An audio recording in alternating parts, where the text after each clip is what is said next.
Brought to you by TherapyBites Art Lab. Here to take a bite out of modern-day pseudo-psychological psycho-malarkey. Now entering the Art Lab studio, today's T-Ballers, a collection of fellow strugglers, confronting personal challenges, navigating precarious relationships, and tackling trauma. Humans like each of us, juggling difficult human emotions, each here with unique life experiences, lived stories, and questions we'll bite into that just might help you too. And now, entering the Art Lab studio for the 9,880th time is the host of TherapyBites Q.i.Q, Doc Heath.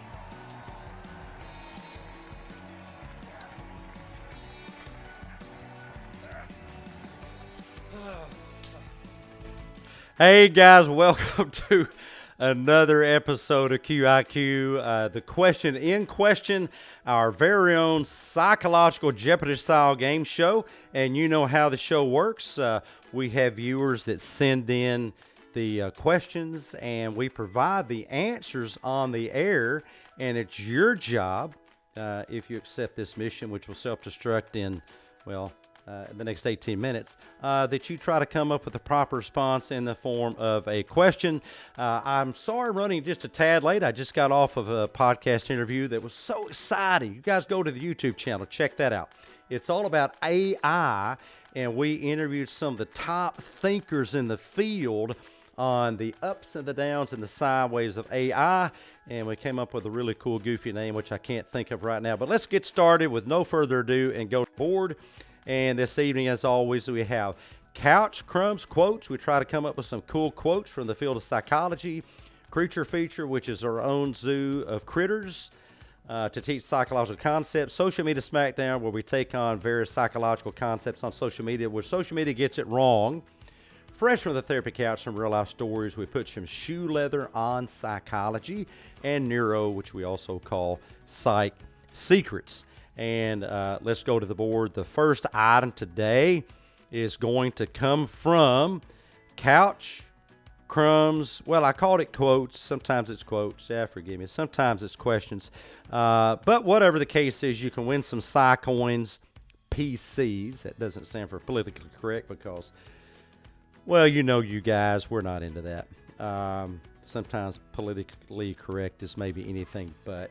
And we're not here to tell you how to think. We're here to tell you how it is possible to think. But this particular item is for 600 Psycoins, which you can redeem for actual merchandise. Hats and caps and stickers, oh my. And even funny t-shirts with a creature we called Sasquatch on it. The answer is for 600 Psycoins. This cannot be disordered, but thinking can. And at this point, if you're wondering, gosh, I've seen that before. Well, you're right. You have seen it before. Why? Because three things required for learning some of these healthy thinking, concepts. And the first thing is repetition. The second thing is repetition. And the third thing is, you guessed it, repetition. So this cannot be disordered, but thinking can. What is it that people blame on struggles with life? What they should focus on is their thinking. But, do we have any answers yet? We don't have any answers just yet. I'll go ahead and pop this up in the chat if I can get rid of this little worrisome pop-up that keeps on plaguing me. Oh, look at this. William came up with a great response.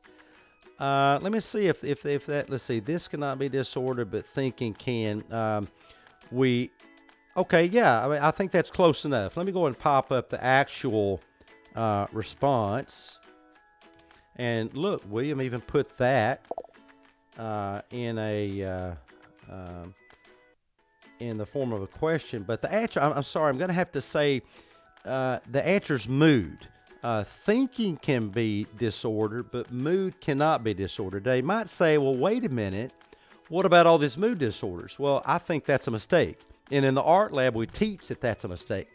When you start talking about mood being the problem, then what's going to happen is mood is going to become more of a problem. instead of focusing on the thoughts creating the mood. It's about like focusing on the smoke of a fire instead of focusing on the fire. Let's go back to the board, and this next item is going to come from Creature Feature for 200 Psy coins.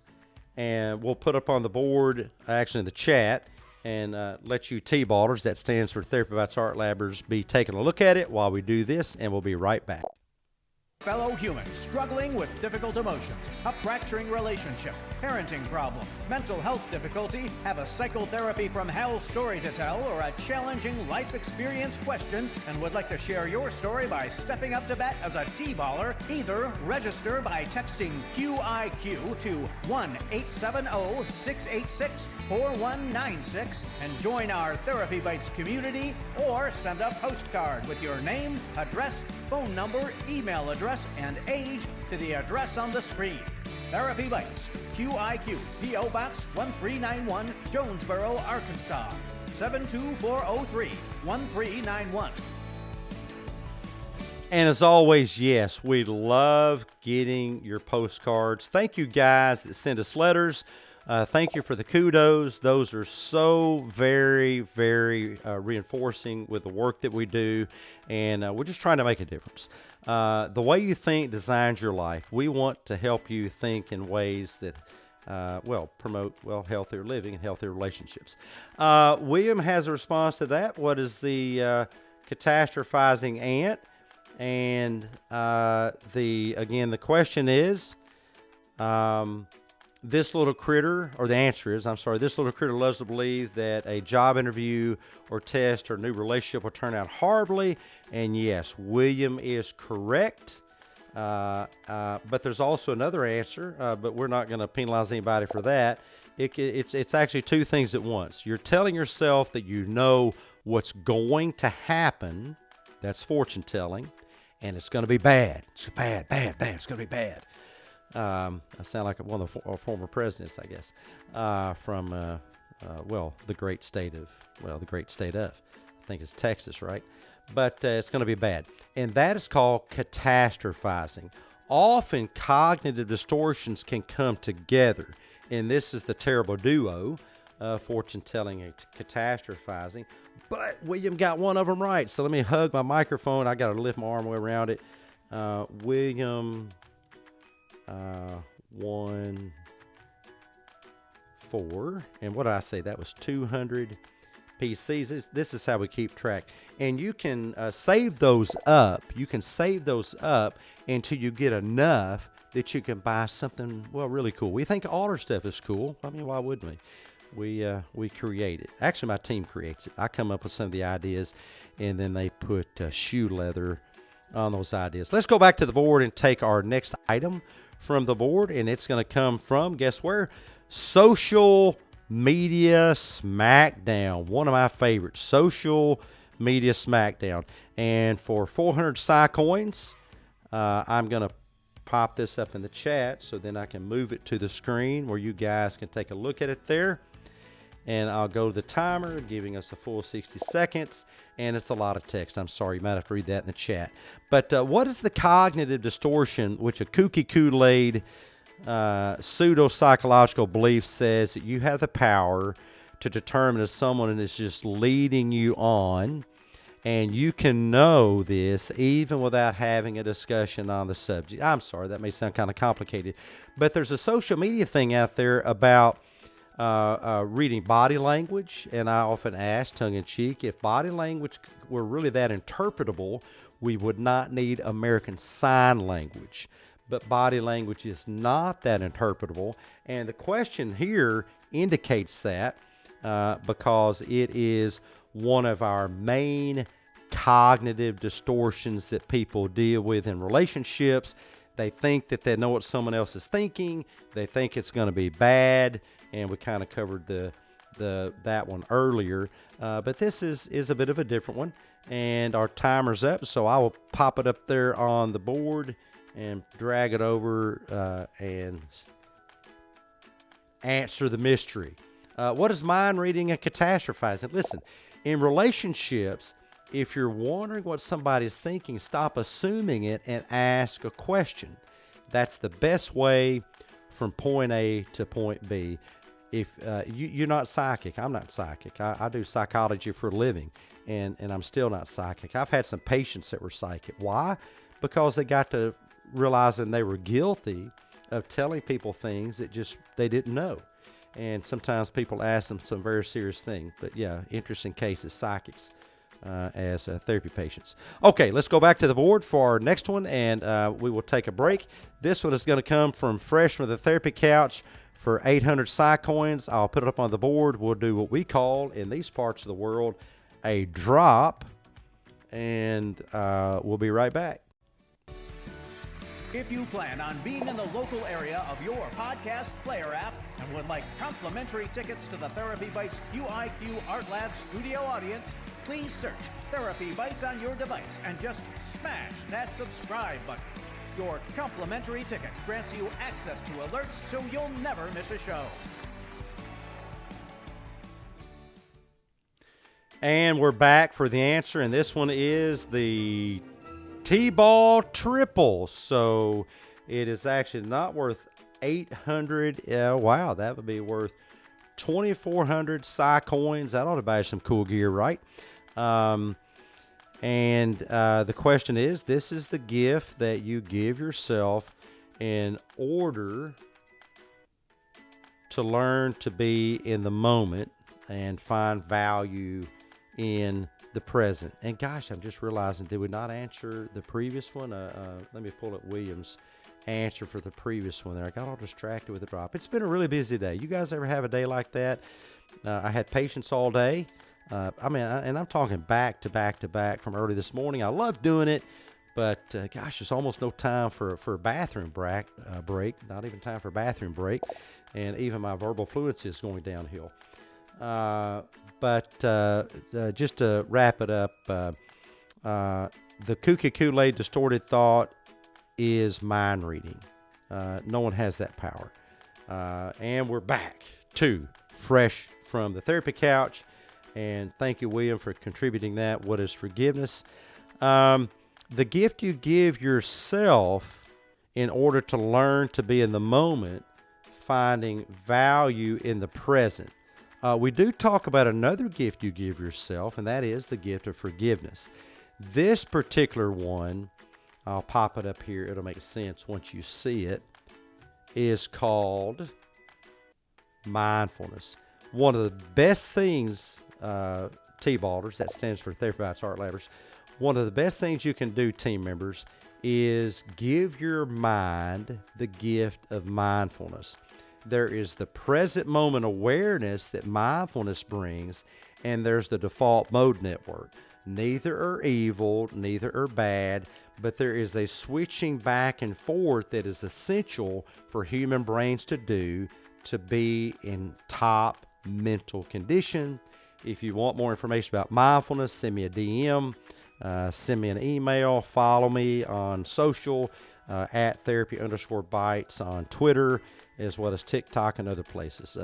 Let's go to the board, and we will pull one more item here from Psych Secrets. And if you'll give me a moment, I'll get that done. I'll put it up on the board and let you guys have time to think about it. This is for 400 Psy coins, by the way. And we'll be right back after this. Premier accommodations for our T-ball contributors provided electronically by the luxurious Art Lab Studio, overlooking the steaming cesspool of pseudo-psychological social media psychomalarkey, and located in cyberspace on your favorite podcast hosting platform, where we invite you to the most psychomalogically thrilling podcast in town, while you feast on our award-winning psychologically nutritious buffet of TherapyBites cuisine, conscientiously cooked up by your hard-working T-ball team chefs. And yes, we do encourage you to follow us on YouTube. You'll get alerts for this. And follow us on Twitter. You'll get alerts there too. We live stream this every Tuesday at 7 Central. That's Memphis time, Chicago time. And we do it twice a week because we're trying to make a difference, trying to educate people about some hard-to-understand psychological concepts. The item is these two concepts are often mistakenly used interchangeably to describe an emotional state, but one phenomena is external and the other is internal. And we don't have proper a response there just yet. This is one of my favorite targets to talk about. It could very easily be in social media smackdown because a lot of the so-called, air quotes here, influencers that get this wrong. What is stress or stressors and anxiety? Those are often used synonymously, but they're not. The research on stress demonstrates that it's not the stress that's bad for you. It is what you decide to think of the stress that's bad for you. To wrap it up in a quick nutshell before we end the show for the evening is the killer is your own thinking processes about the stress. If you think it's going to kill you, it'll do so quicker. If you think you can't handle it, then you are correct. But that is not what the research shows. The research shows that people with this level of stress died at a certain rate, but people with this level of stress died at a certain rate also if they're telling themselves the same sabotaging things about stress. Stress, you can think of, is the weight of existence on your life. As you're sitting here, the entire weight of planet Earth is exerting a stress on your body, but if you notice, you're able to take that. And it also keeps you from flying off into space and headed toward Mars before Elon Musk ever has a chance to get there. I don't think you'd make it. Hopefully he will. But stress isn't the killer, and anxiety is not the killer either. For what we decide to tell ourselves creates anxiety. You want to change an emotion, change the thinking that causes the emotion. And William said, what are stress? Well, he got one of them. What are stress? Or maybe that's a typo there, but close, but no cigar on that one. But William, you did win the early one. Join us back again Saturday morning for Executive Espresso, Caffeinated Conversation with Dr. Heath. We'll interview a special guest at 9 a.m. Central, and we have a doubleheader again. For the T-ball team, for you team members out there, we'll also do one at 10 a.m. I think it's going to be interesting. Join us then. Thank you for joining us this evening. Go out, have a good evening. Take care of yourselves and your family, and thank you for being here. Bye-bye, everybody. Next time on Therapy Bites Art Lab Q.I.Q, Doc Keith and T-ball callers face off against steaming piles of pseudo-psychological psycho-malarkey directly from your favorite social media platforms, or perhaps from the psychotherapy couch of a pill-pushing, emotion-demonizing, bobble-headed, woo-woo clinician who fed their kooky Kool-Aid to you. This is Art Potto speaking. Therapy Bites Q.I.Q is a Dr. I'm a Floyd Knott production. Distributed by the Therapy Bites Art Lab Podcast.